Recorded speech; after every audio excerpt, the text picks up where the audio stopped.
off. I'm going to open the doors and let people start coming in. Okay.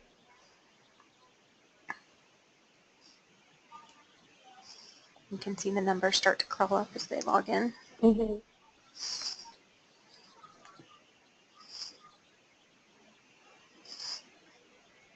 Nope, Keisha just texted me. She did say it.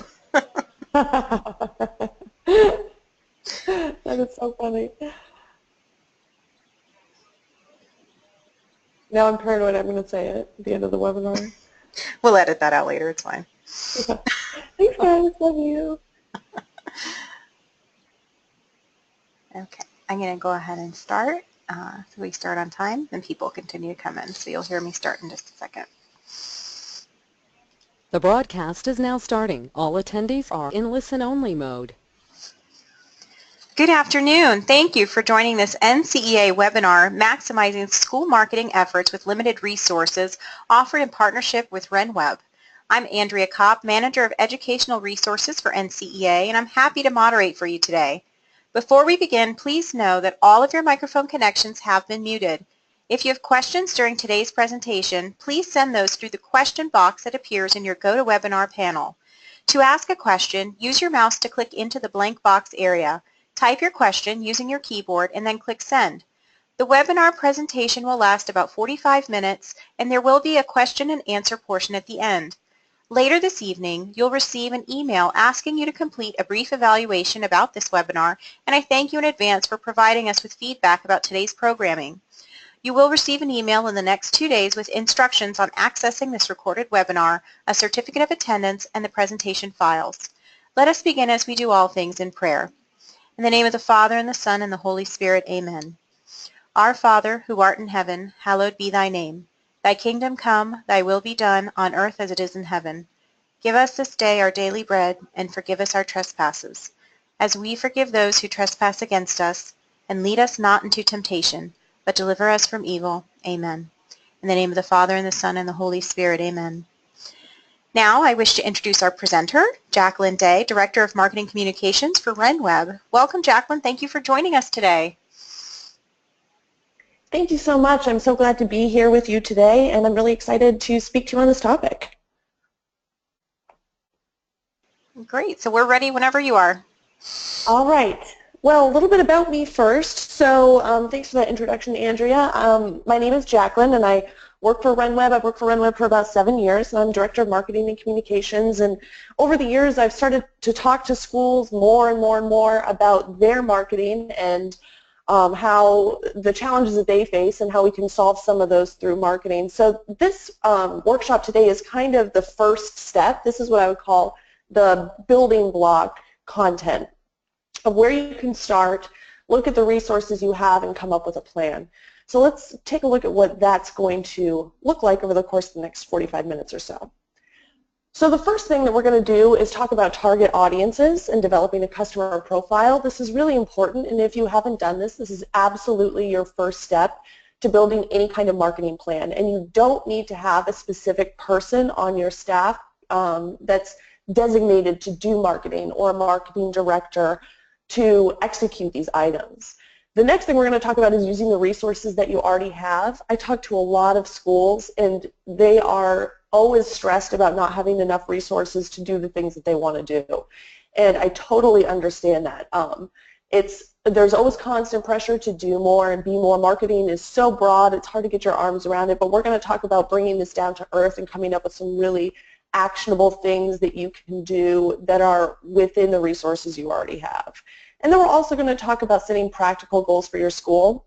I think a lot of times schools try to do everything and be everyone all at the same time, and so we can back up a little bit and set practical goals or choose one goal that you really want to think about over the next year and what kind of marketing strategies are best suited for that goal. All right, so what does your ideal enrolled family look like? A lot of times schools don't think about this, and this is incredibly important, so we need to look at this first. You cannot do any type of marketing for your school if you don't know who you're marketing to. And I think that this step is often overlooked, and you're kind of just blindfolded throwing darts at a dartboard and hoping something is going to stick. But this is going to help you develop a marketing plan that's more manageable and uses less resources because you're going to be targeting a very specific audience. You may have a really abstract idea of what your enrolled family looks like, but an intentional exercise. And this is how you do that. So I encourage schools to think of their school like a company. And it's really important you do this in all aspects of your marketing. Think in terms of your school as a company, your prospective families as your customers, and your current families as your customers as well. And from there, we can start to develop and hone some really, really intentional marketing strategies. So customer profiles are extremely important because it'll put you in a position to make good strategic marketing decisions, whether it's advertising, whether it's the type of content that you're providing to prospective families or current families, the type of things that you talk about in terms of branding. If you're trying to reach a certain type of family, you may change the way that you talk about your school. So anyway, that's where we need to start. We need to create a customer profile to determine where to spend your marketing resources in terms of money and time. I know that money is also top of mind and you want to stay within a budget and have a really modest marketing budget that gets you the biggest bang for your buck. And the way to do that is really creating in-depth customer profiles. And once you have developed great customer profiles, then that plays into your entire school's cohesive goal and vision. So this is not a small thing. This can actually inform everything about your school top to bottom. Who are we looking for? What's the type of student? What's the type of family atmosphere that we want to have? What are the types of families in our communities that could be best served by our institution? So when you sit down, I would encourage you to get all of the thought leaders within your school who could contribute to this. And schools do this in a lot of different ways. So you could sit down with your administrators. If you have someone that does your marketing right now, you would obviously want them involved. A development person might be good. An administrative assistant usually has the most contact with every family at the school. So you would want to have them involved. Maybe a teacher who's really in touch with the parent population.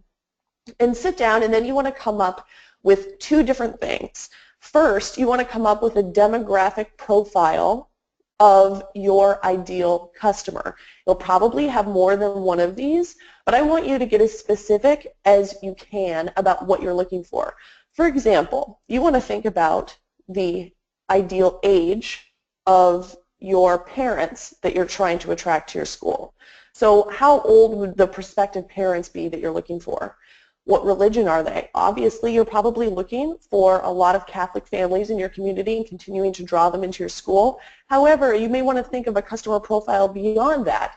What about the family that may not be Catholic but is looking for a really solid private school experience? So that's a customer profile that will be very important for you. Also, you want to think about their income levels. You also want to think about their family size. What is the average family size that you're going to try to attract? Do you have discounts for more than one student at the school? Those are all things that you want to put in your demographic profiles. Once you have those out on the table, then you want to come up with a buyer persona for each profile. So you want to sit down and say, for family A, what are their goals, their challenges, their desires, and their values?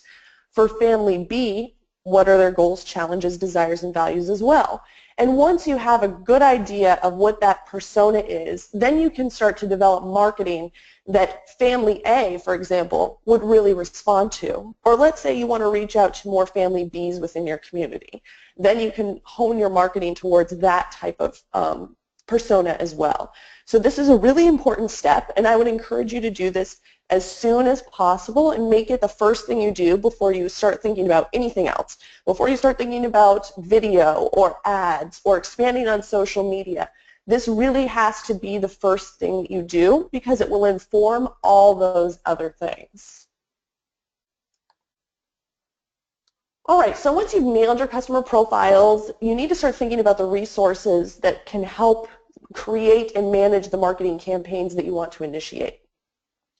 So I read this Really great marketing guy. He's written tons of books. His name is Seth Godin, and he has this great quote that I love, and I always have to remind myself of this when I start thinking, oh, there's too much and I don't have enough time. He said, in the short run, there's never enough time. In the short run, you're completely bogged down and it seems like there's no roads opening up. But in the long run, constrained resources become available if you know where to look and if you get creative. And I think that that's really the key. So in the long run, you want to think about using the help that you already have and thinking creatively about the constrained resources that may be hidden and you just need to chip away and find where they are. I know that a lot of us probably have full days right now. You think you can't fit in one more thing. School marketing is becoming such a huge buzzword.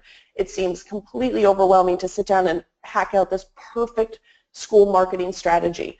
But I promise that the resources are there. They're like buried treasure, really hard to find, but if you do some maneuvering and digging, they're there.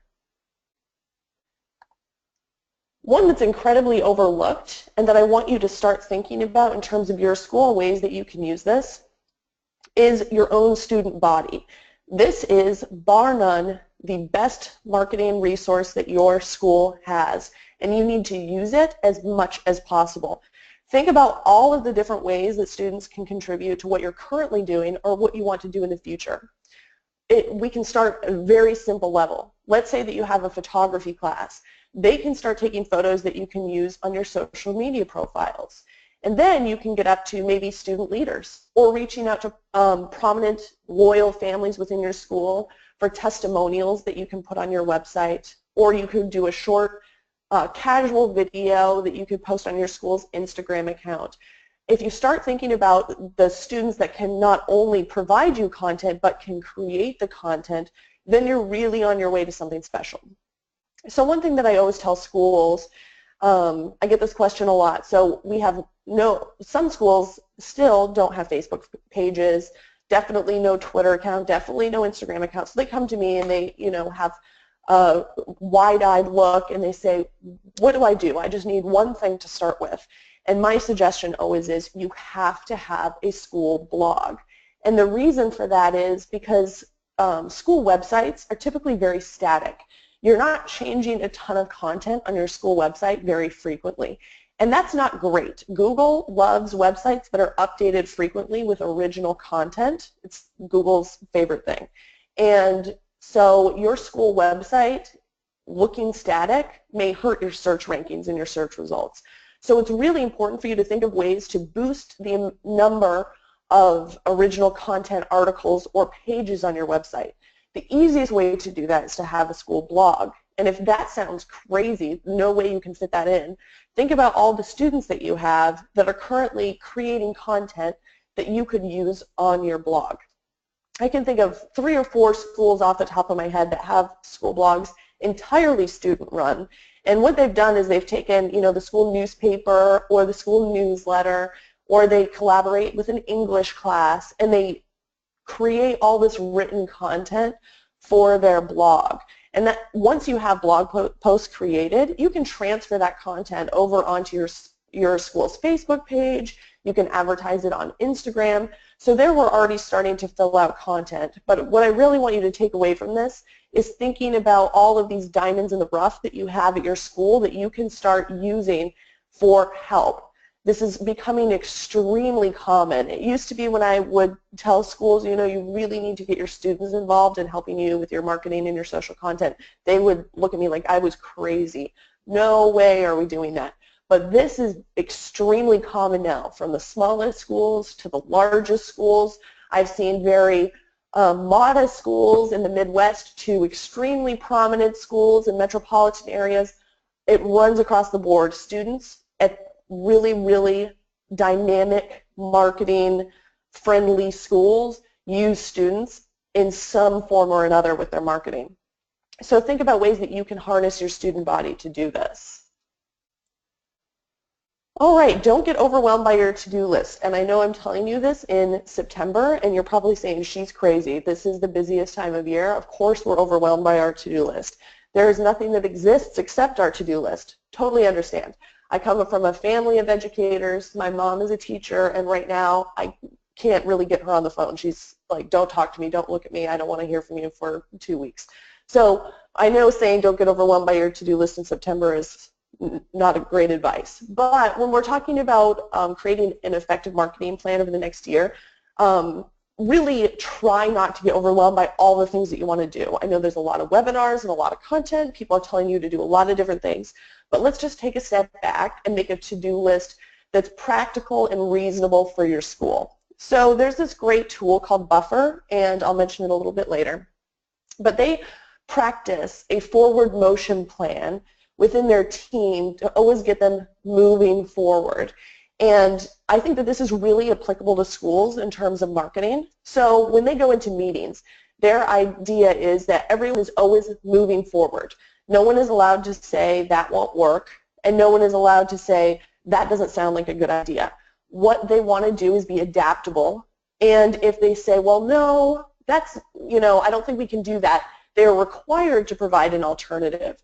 So I really want you to leave your marketing meetings with excitement and some sort of goal for moving forward. So let's talk about practical goals here. All right, so when you sit down and think about your school and your current needs and things that you would like to solve through marketing, what are the first goals that come to mind? Whatever that first goal is, that's what you want to start focusing on. And then think about how your customer profiles that we talked about earlier can inform where you put the bulk of your energy. So start small. You don't need to have everything at once. For example, I'm showing you here a blog, Facebook, Twitter. These three platforms are easily interconnected. You can write blog posts, you can push them out on Twitter, you can push them out on Facebook, but it doesn't mean that these platforms are necessarily right for your school. Maybe your school will be best suited with a blog, get students to help contribute content to your blog, parents may even want to get involved. And maybe you don't want to spend a ton of time on Facebook or Twitter. Maybe you want to start putting more time and effort into an Instagram account. So you could get some student photography classes involved. Or you could have a teacher that's designated to take photos. Or you could just walk down the hallway and snap a couple photos of classrooms. Whatever you want to do, think about your number one practical goal, and then think about the content that can help support that goal. So what should your practical goals be? When you sit down and think about your school, what is that practical goal that makes sense for your school? So these are some common practical goals that I hear from that I hear about when I'm talking to schools, and these are kind of the big ones. These are the things that every school wants to do, and they want to do them all at once. So enrollment. Every school wants more leads, more inquiries, a healthier admissions funnel. That's just a no-brainer. A lot of schools on top of that really want to increase the success of their development campaigns. They want to have more donor interaction, they want to have more campaign support, they want to start getting donations from social or having more energy around their campaigns on social, so that's another big one. Community. Some schools are just like, we want to get our parents feeling like they're involved with our school. We want to push out content on Facebook that they can interact with. It makes them feel included. That's a really great goal too. And also, and one that's maybe sometimes a little bit overlooked, is the fact that you need a competitive edge over the other schools in your area. So you want to find out what your competitor schools are doing and do it better than them. So these all kind of seem like separate goals, and I think that they are in terms of you need to pick one that you really want to focus on when you're thinking about your marketing, but know that even if you pick one to prioritize, the other things will kind of fall in line after the fact. So let's assume that your school, you really want to focus on using marketing to boost your enrollment for, let's say, 2017, 2018. From now till then, you are focused on boosting your enrollment using marketing strategies. So once you start doing that and you start pushing out social content that plays into that, you will see that you're going to start getting more attention from donors. You're going to see that you're starting to get more attention from your community because they're like, oh man, you guys are really pushing out some great stuff on Instagram, and you're going to have parents start to comment and interact with your photos there. And then by virtue of doing all of this, I guarantee doing more than your competitor schools are doing, as much or more, because most schools don't take the time to sit down and create really intentional missions. They don't come up with one goal and funnel everything towards that goal. They try to do all four of these bands at once and end up being too scattered. So pick one thing that you really want to focus on, push your resources towards that thing, and then once you get comfortable focusing on that one area, all the other ones will start to come together. So that's really the trick. Modern marketing is all about connections. If you focus on one thing, the attention to that area bleeds into the others. It's really, really great. It's the best thing about marketing today, is that the more you do, the more it affects every audience you have, even if you're focused on one audience alone. All right, so there's more than one way to market your school, so let's think backwards a little bit here. I know that you all probably remember how schools used to think about marketing: signs on the highway, maybe you did direct mail postcards, maybe you still do that, maybe you still do a lot of print ads, very expensive, but you got to do them. Maybe you even did some cold calling, things like that. That was the way that you marketed your school. And now with this shift to digital marketing, inbound marketing, online advertising, you need to understand that there's more than one type of family that would be interested in your school now, but they have to know about it. So there's more than one way to market your school, because there's more than one type of family that could be interested in your school if they have all the information that they need. So once you start thinking outside the box, once you start sitting down and saying, what are all the different ways that we can work towards that practical goal? Let's say it's enrollment. What are all the ways that we can work towards boosting enrollment using these very comprehensive customer profiles? And what are all the marketing paths that we can take to reach customer profile A, family profile B, family profile C? What are the effective, affordable ways for us to really target that type of family? So you don't have to choose one way or the other. A lot of times people try to break marketing up into these little bites, thinking that it makes it easier. Oh, you guys need to focus on inbound marketing. Oh, you guys need to focus on social media. You guys need to focus on this and that and this and that.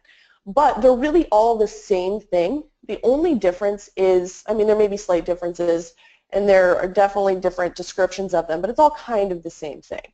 If you are creating social media content for your school in any way whatsoever, that is inbound marketing content for your school. So I would encourage you today, anything that you are creating content-wise, whether it's updates that you're pushing out on Facebook, if you are tweeting, if you are putting photos out on Instagram, I want you to stop, take a breath, and think about how to turn that content into more thoughtful, intentional content designed to suit your marketing mission.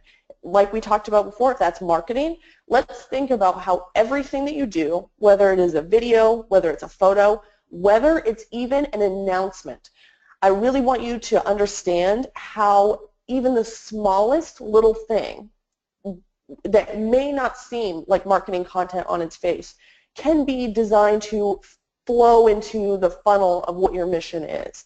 So a really good example of this is, I was looking for I use this example all the time because I was shocked that my experience dovetailed into what I used to talk about all the time. I was looking for a preschool for my daughter for this year, and it was a huge, huge process. I live in Annapolis, Maryland, and so I am in a very, very school congested area, let's put it that way. There are tons of options, and it's pretty overwhelming to find a school. I kind of knew what I wanted. So I was doing a lot of online research because I'm busy. I didn't have time to go on tours or walk into places, get paperwork. So what I really was doing was checking out their online presence. And I found this school that had a super active Instagram account. And they were posting pictures of the activities that the students were doing. They were posting little videos of field trips that they were taking, of all sorts of different things. And I reached out to that school based on that alone. Now, they weren't sitting down that day saying to themselves intentionally, maybe, let's post a picture of the kids doing water play day because there's this woman who lives near Annapolis who might reach out to us because she needs a preschool for her daughter. They definitely weren't thinking like that. What they were doing was being smart and saying everything we post, even if it seems small, is showing off our school in a really compelling way. So I encourage you to think about how even the smallest thing you post can be attractive to one of your customer profiles. And so start developing and picking content that fits in with what that family or that customer or that parent is looking for. All right, so content comes in a lot of different forms. You can do a lot of different things. I think the first thing people think about is photos. Obviously, let's post some photos. Let's push some photos out on Facebook, on Instagram, whatever. But you can also do all sorts of other things. You could do infographics. Infographics are incredibly popular right now. You just go on Pinterest for 10 minutes, it's infographics all over the place. So think about maybe if you produced an infographic for your school talking about some sort of statistics. Maybe it's your graduation rates, maybe it's the type of colleges that your seniors get accepted to, or colleges and universities that your seniors go to.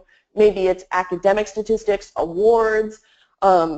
You could even do one with all your different types of clubs or extracurriculars, athletics, the history of your school. If you have a school that has a long-standing, fascinating, decades-long history, that's a great infographic.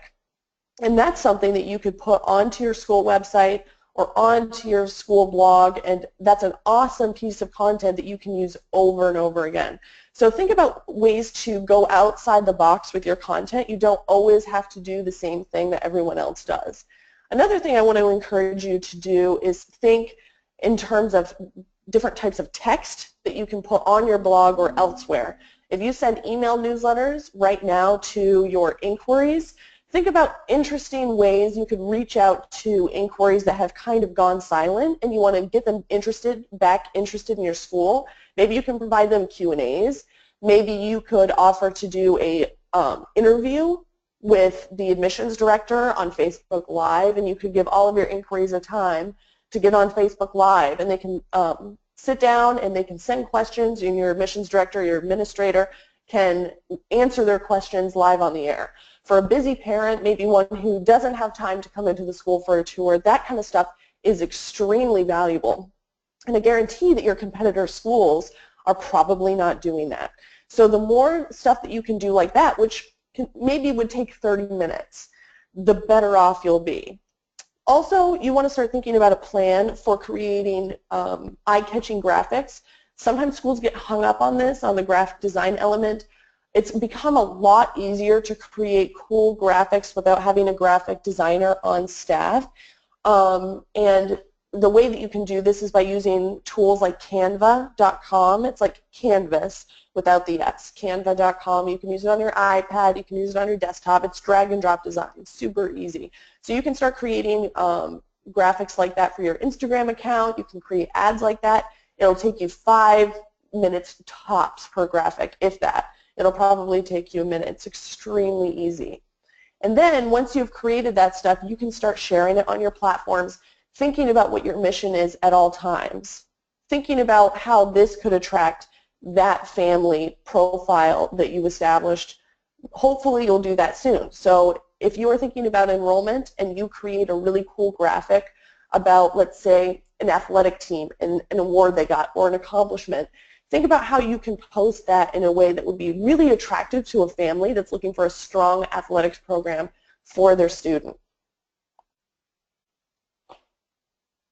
All right, work smarter. So I am a huge fan of working smarter, not harder. I think everyone is, but I get a little crazy about it, and I love collaborative tools. I love productivity tools.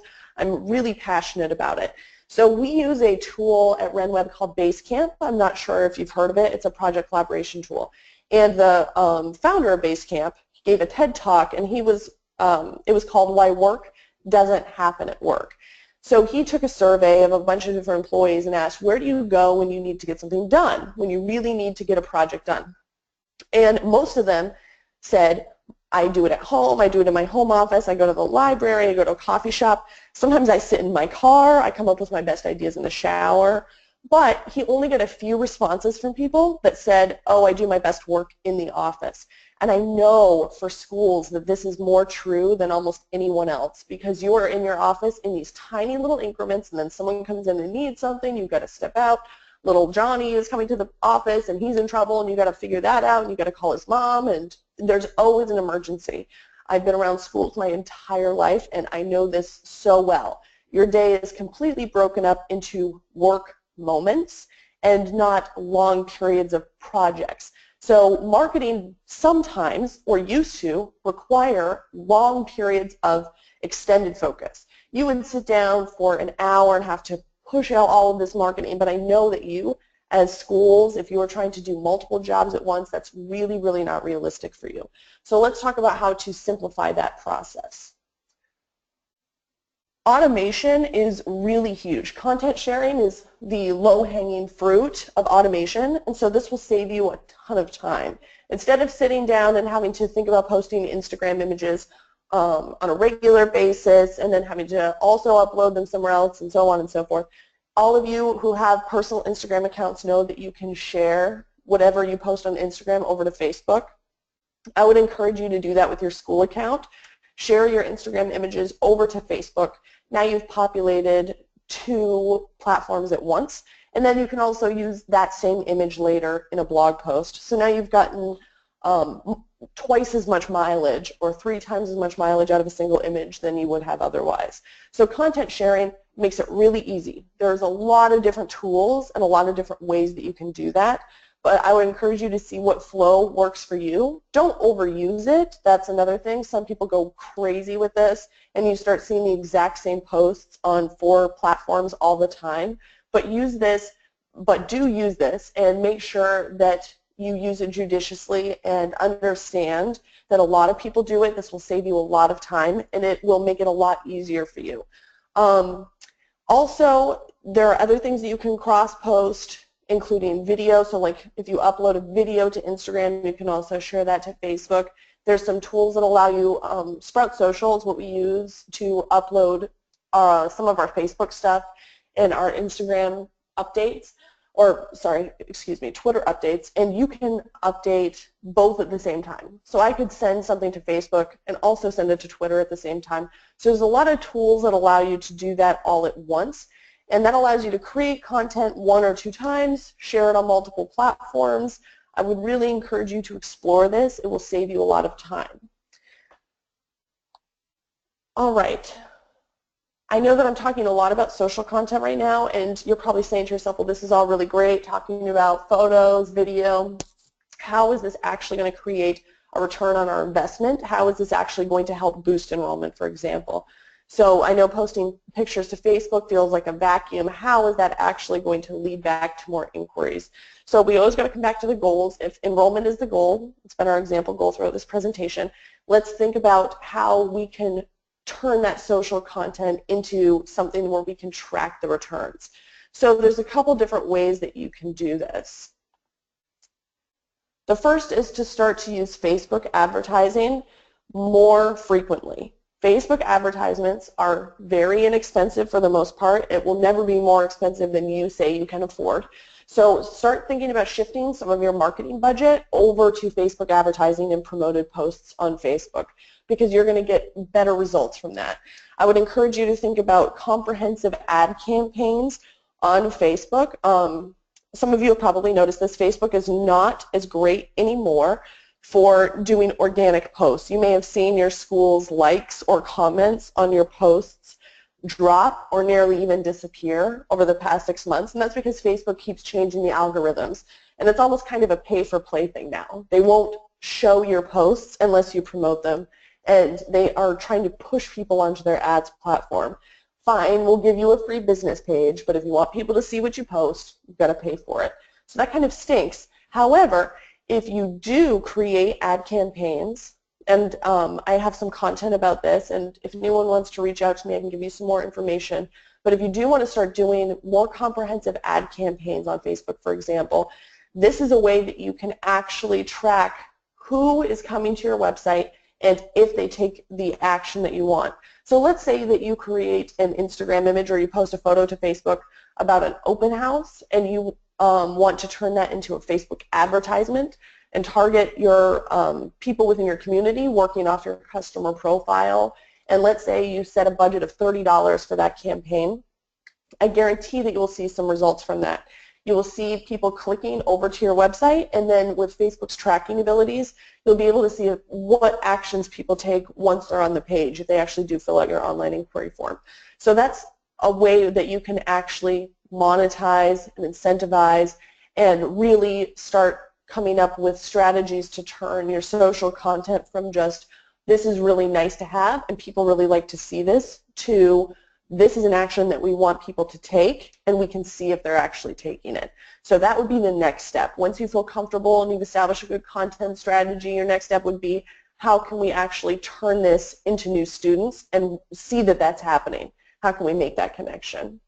The other thing that I would encourage you to do is think about the platforms that your competitors aren't on yet and the platforms that K-12 schools are moving towards.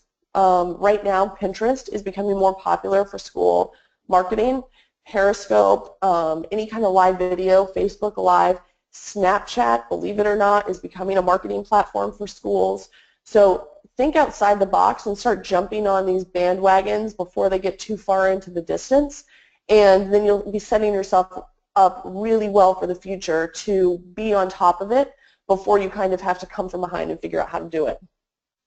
The other thing is think about the type of video hosting platforms that you use. If you have video on your website right now, consider moving away from YouTube. I mean, you can still upload them at YouTube for the SEO purposes, but think about platforms like Wistia, where you can actually see where people drop off in the video. You can see where they stop watching.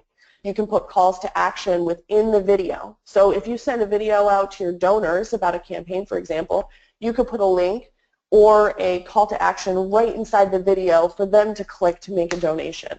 So think outside the box and come up with some ways to make all of this content really fit into whatever your overarching goal is. Be really strategic about what you do. My motto is no wasted time. Do things that only make sense in the context of what your school's marketing goal is, whether that's enrollment, development, or so on and so forth. All right, tools of the trade. So here's some tools that can really help you out with this and some good resources for you. I think that the number one thing that you're going to want to do if you feel like you're suffering from not having enough resources, if you're feeling a little overwhelmed, if you're not sure the first step to take, what apps you should start downloading to make this all happen, my recommendation to you is establish a collaborative marketing process first. So find a way to easily collaborate with whoever is going to be involved in your school marketing with these two stipulations. One, you want this collaborative environment to be completely outside your email. You want to keep your email inbox sacred. So come up with a way to move all of your marketing strategizing, your collaboration, who's getting the content for this, who's taking a picture of the sports game on Sunday or Monday or Tuesday. Figure out who is responsible for that, and then come up with a platform that takes all of those conversations outside email, and I'll talk about that in a little bit. Also, you want to make your school marketing not contingent upon meetings. If you're trying to save time and consolidate resources, moving to a platform designed to collaborate amongst team members is the way that you're going to get out of having tons and tons of meetings about, well, you know, what are we going to do about this development campaign and putting it, creating Facebook ads for it, or what are we going to do about the upcoming open house? Are we going to promote posts, or are we going to try to target inquiries with a Facebook ad? Move all that stuff onto some sort of platform so that you don't have to have meetings every time you want to discuss a new idea. All right, so we already talked about Canva. Here's a little preview of it. One thing about Canva that I didn't mention before that I want to make sure that I tell you today is that Canva actually has preset templates for Facebook ads, and it'll be the right size, it'll look the right way, whether on your desktop or on Facebook mobile. So if you're going to start thinking about creating Facebook ads or graphics that are Facebook ad friendly or Instagram ad friendly, use Canva. It makes it super, super easy for you. Canva is actually free unless you use their stock photos or some of their little design elements. And even if you do, I think it's only a couple bucks. So Canva is extremely affordable and very easy to use. So if you're going to start dabbling in advertisements, I would suggest you get familiar with this. It's really, really fun, easy to use. I love it. All right, here's some more tools that you want to take a look at. Meet Edgar is awesome. We use it, and I encourage schools to use it because this will save you a ton of time. It allows you to create a library of social content for Facebook and for Twitter and for LinkedIn as well. So if you have if you have a LinkedIn page for your school, then you can get that on there as well. And then you basically create content in different categories. So for a school, your categories could be something like our student body, special events, development campaigns, new student outreach, sports. You can have all sorts of different content categories. You'll start filling up those categories with photos or with posts or links to your school blog. And then Meet Edgar will actually post automatically for you on an optimized schedule. So it will pull from all of these different categories, randomize it, and post on an optimized schedule. So it will post for you, for example, maybe 8 a.m. on a Saturday when most people are getting up, getting out of bed, and the first thing they do is look at Facebook. So it kind of takes the guesswork for you out of the best times to post. So I would encourage you to take a look at that tool. It saves social media dashboards, there's a lot of them out there. I know that we always talk about Hootsuite, Sprout Social. Those are kind of the big ones, but Agorapulse is another one. Sensible is another social media dashboard. There's tons of these that exist now. They kind of all do the same thing in slightly different ways. They allow you to publish to your social profiles or schedule ahead of time. They give you some analytics, give you some scheduling ability. Buffer, I mentioned that company before. They're another social media site. They're super user-friendly, very inexpensive. I think it's about $10 a month for a starter account. So if you're not ready to go on Hootsuite, I think Hootsuite can be a little difficult for first-time users to get the hang of. It's got a lot going on. Check out Buffer. It's very minimal and user-friendly. I like it a lot. Viral Tag is really interesting. If you want to start thinking about visual marketing for your school, whether that's on Pinterest or Instagram, if you want to start doing more visual advertising and marketing through Facebook, and by visual I mean mostly videos and photos or graphics that you create, Viral Tag is a visual marketing dashboard and tool. It started just with Pinterest and now they've expanded. But it allows you to schedule and do a content calendar, and it's really cool. So if that's the way that you want to go, it's something to take a look at. Just good to familiarize yourself with. So I had mentioned before that you need a collaborative project management tool for whoever's going to be touching your marketing at your school outside of email. My suggestion to you is to take a look at Basecamp. That's what we use. It's free for your first project, and then I think it's $29 a month thereafter. And Basecamp is fantastic. You can get your whole team on it. You can set to-do lists for certain people. It will notify them that they have a to-do and a due date. You can upload files. You can upload photos. You can have you can chat within the program. And so this will take all of your marketing planning out of your email, out of an actual meeting space, and allow you to collaborate there. And it also lets people upload content that somebody else can actually put on the site. So let's say that you have someone at your school that's responsible for taking photos of sports games. They can upload those to Basecamp so you can pull them from there rather than getting random texts from people or random emails and having all these attachments flying around. So consolidate all of that work as much as possible. If you want to look for a Basecamp alternative, they definitely exist. Trello is a really popular one. A lot of people use Trello. It's slightly different. I don't know if it has as much functionality, but a lot of people love it.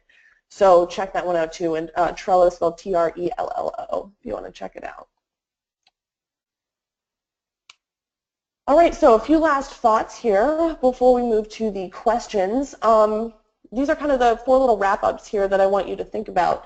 So first, doing your research is the most important step. And doing your research in terms of customer profiling is obviously, in my opinion, the most vital thing you can do. But also, take a look at what successful schools are doing. Take a look at what the most popular school, private school in your state is doing for marketing. The best marketing has been copied from somebody else. And so if you take a look at what other successful schools are doing, you can start to implement some of their strategies at your own school, or think about ways that you can adapt that and make it work for you even if you have less resources than they do. Also, consolidate all your existing work. I've been talking about this a lot, but make sure that you do some very basic things like keeping all of your social profiles under the same administrator. Don't have multiple administrators running multiple accounts unless you're already doing that and it's working for you.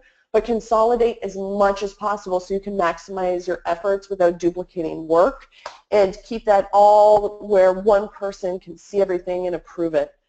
Speaking of approval, implement a strict content approval process. You're going to always want to know what content is getting posted and why, especially as you start to get student content involved, if you start to use student resources, or if you're getting photos from parents that are helping you out.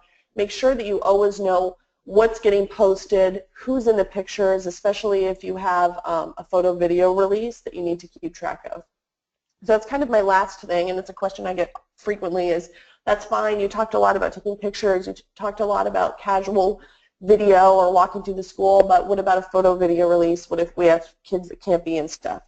So make sure that your photo video release includes some modern language on social media postings and things like that. If you just Google it, there's some schools that put their ones out online as examples, and then you can speak with the powers that be and see if there's a way that you can alter yours to make sure that you're covered for social media content.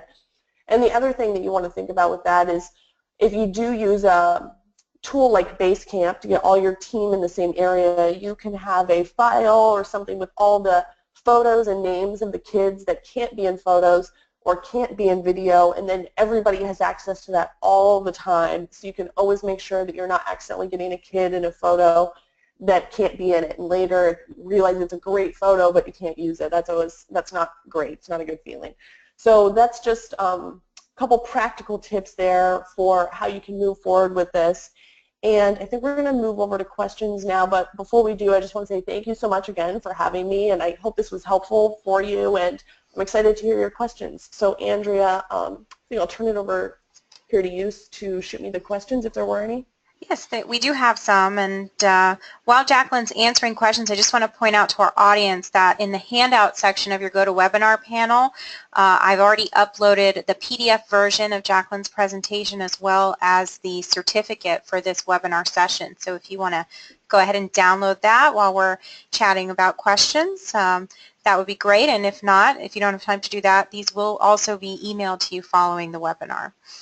So Jacqueline, you mentioned earlier in the presentation about kind of feeling frustrated in meetings, and I think we probably can all relate to that one time or another. What are some strategies you can recommend for overcoming some of those stop energy delays that you referred to? Yeah, so I think that one of the great things that I've discovered over the past couple of years, we've tried some new things that, you know, we kind of had some skeptical looks and people are like, I don't know. I think one of the best things about social media and marketing today is that it's super adaptable. So I think all you need to do when you kind of get that response is say something like, you know what, let's just give it a try and let's see what happens. And if it doesn't work, then it doesn't work, and we can immediately shift strategies. It used to be the case when you produced a $5 per 30-page full-color brochure. If somebody didn't like it, that was a huge financial output, that now you've got this brochure that's kind of useless and everybody hates. But with marketing now, it's so different and so easy to make changes on the fly that I think if you're sitting down and trying to convince people to change direction or shift focus or think about new strategies, you can just say, let's try this for a month, and if it doesn't work, then we can shift it and focus in this other area. So I think that it really helps to start thinking in smaller chunks like that, and the nature of marketing now is a lot more affordable than it used to be, which also makes it an easier sell when you're trying to do new things. Great, thanks. Another question, can you recommend any existing tools or templates that are available for creating those customer profiles that you stressed the importance of early in the presentation? There's a lot of them that exist. There are not many, I don't think, that would be school specific, but they don't need to be. You can just pick and choose which makes sense for your school. But if you Google something like marketing customer profile or developing a business customer profile or developing a marketing customer profile or customer profile template, try those keywords in Google. I have found them myself, so I know that they exist out there, and then find one that you can sort of adapt to fit a prospective family model that would be looking for a school. Great. Question about teacher websites. How should teacher websites interface with overall school marketing? I think it depends on what you use your teacher website for, so that's a really interesting question. I know that some schools have their teacher websites open to prospective families or anyone, any visitor who goes to their website. So I think that if that is the case with you and your teacher and it's open, anybody can see it, I would encourage you to use that in your marketing strategy, especially if you're pushing academics, if you're pushing the strength of your teacher-student connections, if you're really wanting parents to be able to see the type of curriculum that you're offering. If you have teacher websites out there, I would do something like maybe have the teacher write a short blog post about what they use their teacher website for and what type of things that they see their students interacting with on it, or how it's helped a parent, anything like that. So I think that that would be a good way to do it. Obviously, if your teacher websites are hidden or private and only current parents can see them, you could still do stuff about why they exist and why they're important, but you wouldn't be able to show them exactly. I hope that answered your question. If there's a follow-up, let me know. Okay. In terms of managing marketing efforts, if you don't have a paid staff person, if you're relying on parents or volunteers or teachers in their free time, can you give any tips on kind of how to manage that if you don't have a designated person? Yes. So if you don't have a designated person and you kind of have multiple people helping out, that's where a tool like Basecamp that I mentioned before would really come in handy, because what you can do is assign somebody a specific task, and then they can interact with you within that task and send you what you need or tell you that whatever you need to be done has been executed, and then you can check it off the to-do list. So any way that you can get everybody onto the same platform and use a collaborative to-do list like that, that's going to save you a ton of time and energy, because it is hard to corral all those people and get them doing what you need to do. I think that assigning a specific task for each person, rather than just saying, oh, hey, you know, why don't you just take some photos and throw them up on Facebook or on Twitter or whenever you feel like it, be a little bit more intentional about it. Like, I want 4 photos on Instagram per week this month, and then you could give them some examples of what types of photos you'd want to see, and then just kind of let them go at it. But if you're doing that within Basecamp, as they take the photos, they can upload them and you can see them and approve them on the spot. So you're taking it out of your email, so you're not having all these random emails coming in and trying to keep track of it. It's just a way to get everybody in the same place and keep it organized, which I know is really key when you're working with that model where you don't have a designated marketing person and you've got multiple people helping out. So I hope that that works for you. If you look for project management tools, or if you look for software like Basecamp, there's a lot of different options out there, so explore and find one that works for you. But that kind of tool and being able to assign tasks to people is really what you want. And kind of a follow-up to that, in overseeing the content approval process, what is the highest priority for someone who's new to this? The highest priority in looking for content approvals, or what type of content? In overseeing content, what are the kind of first red flags you need to be aware of or look for? The highest priority items you need to make sure you're looking at first? I think that most people know what would be good and wouldn't be good for putting on a business page now. I think people are really hyper aware of what would be appropriate and inappropriate. I think that when you're looking at content approval in terms of a school environment, the number one thing and the thing that you absolutely cannot mess up on is putting a kid in a picture whose parents have declined to sign the photo video release. So that's absolutely the thing that you want to prioritize and look out for above everything else. And then from there, you can just make sure that there's, no foul language or nothing, no captions that might be offensive and things like that. But you're probably not going to see a lot of that if you have parents and teachers helping you out.